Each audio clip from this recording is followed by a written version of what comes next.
Not surprised at all. It's who he is. It's who he is.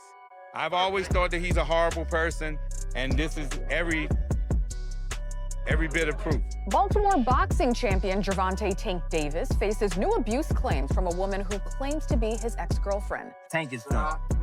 Tank is hung him up, shoes off, get the bag, put a plaque up, he done.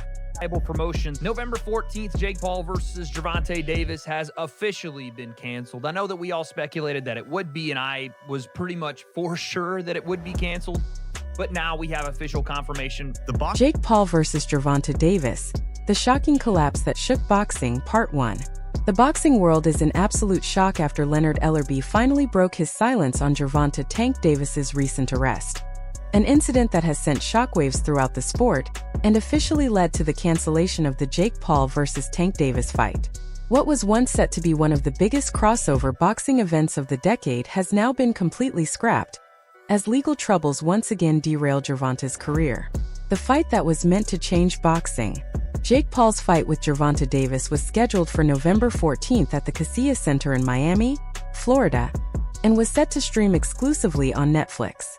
The event was being promoted by Most Valuable Promotions MVP, the company co-founded by Jake Paul and his business partner Nakisa Bidarian. But everything came crashing down after news of Davis's latest arrest broke. Within hours, MVP released an official statement announcing the cancellation of the fight. "Our team has worked closely with all parties to navigate this situation responsibly," said Nakisa Bidarian, CEO of MVP. "While we will not be moving forward with this event, our plan remains for Jake Paul to headline an event on Netflix in 2025. According to MVP, details regarding a new date, location, and opponent will be shared soon. They thanked Netflix, the Casilla Center, and the Seminole Hard Rock Hotel and Casino for their partnership and support during what they called a difficult but necessary decision. The fallout begins. Leonard Ellerbe, the longtime promoter, former CEO of Mayweather Promotions, and one of the closest figures to Gervonta Davis's camp, didn't hold back in his comments. He publicly declared that the situation had crossed a line, calling the fight not just improbable but impossible. Ellerbe reportedly told associates that Davis's repeated legal troubles have now placed his entire boxing future in serious peril. As the dust settled, Jake Paul's camp immediately began reaching out to potential replacement opponents in hopes of saving the Netflix main event. Reports indicate that Ryan Garcia was the first fighter approached, with MVP extending a formal offer to step in and fight Jake Paul, possibly in December 2025.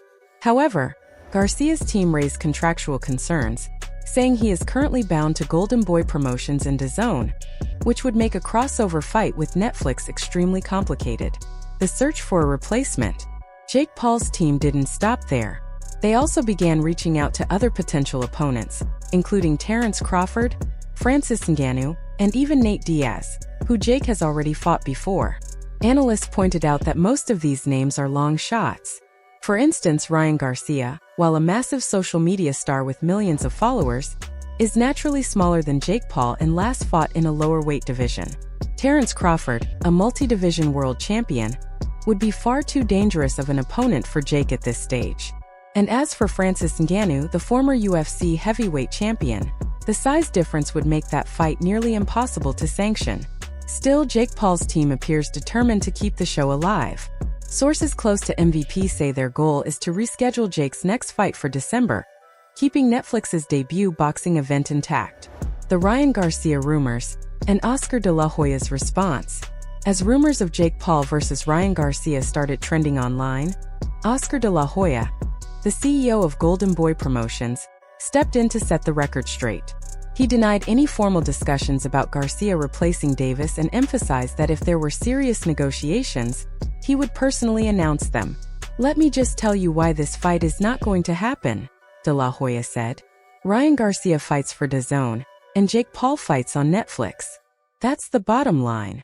Ryan has a contract with Golden Boy and DAZN. That's just the way it is. You can't just jump from one network to another. This is business." He added that Ryan asking me about Jake Paul and Ryan Garcia. Let me just tell you why this fight is not going to happen. Ryan Garcia fights for DAZN. and Jake Paul fights on Netflix. I mean, that's pretty much the bottom line. Golden Boy has a contract with DAZN. Ryan Garcia has a contract with Golden Boy. And that's just the way it is. I mean, this is business. You know, Ryan Garcia's probably like on a rant saying, oh, you're keeping me from making money and this and that and fighting. No, you have to go by the law, by the rules. You have a contract with DAZN. You have a contract with Golden Boy. It just doesn't happen that way. So anyway, until next time, we'll see you Saturday for Virgil Ortiz. But again, Ryan Garcia's next fight would be announced by Golden Boy in due time, reminding fans not to believe every rumor circulating online. Refunds and fan reactions.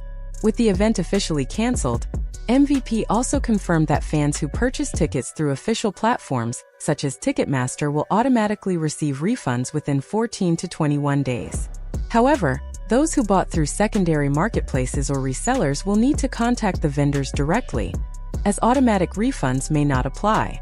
MVP's statement reassured fans that they are committed to honoring all financial commitments, calling the cancellation a hard but necessary step to preserve the integrity of the sport.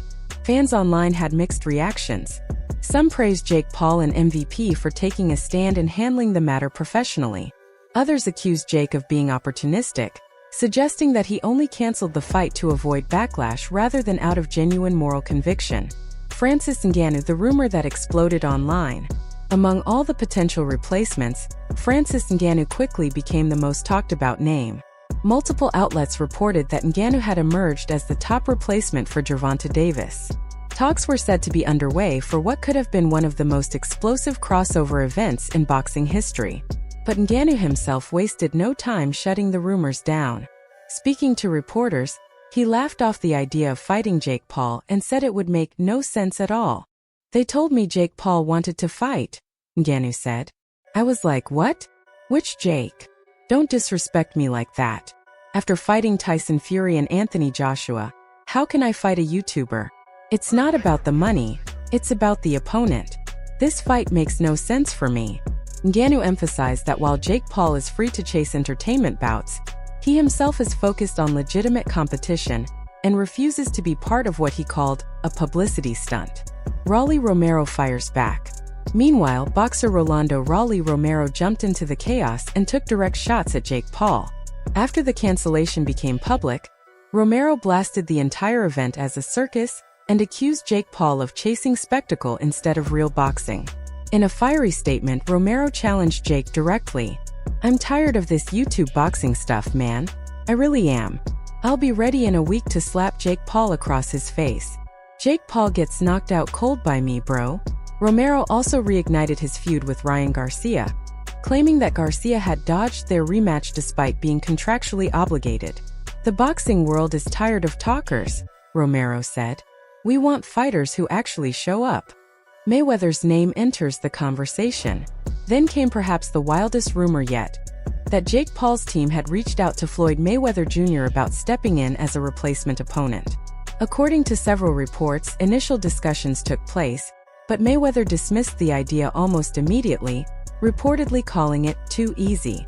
While Mayweather didn't close the door entirely, insiders said he sees no competitive reason to take the fight, especially given the weight and experience gap. Still, fans online went crazy over the possibility.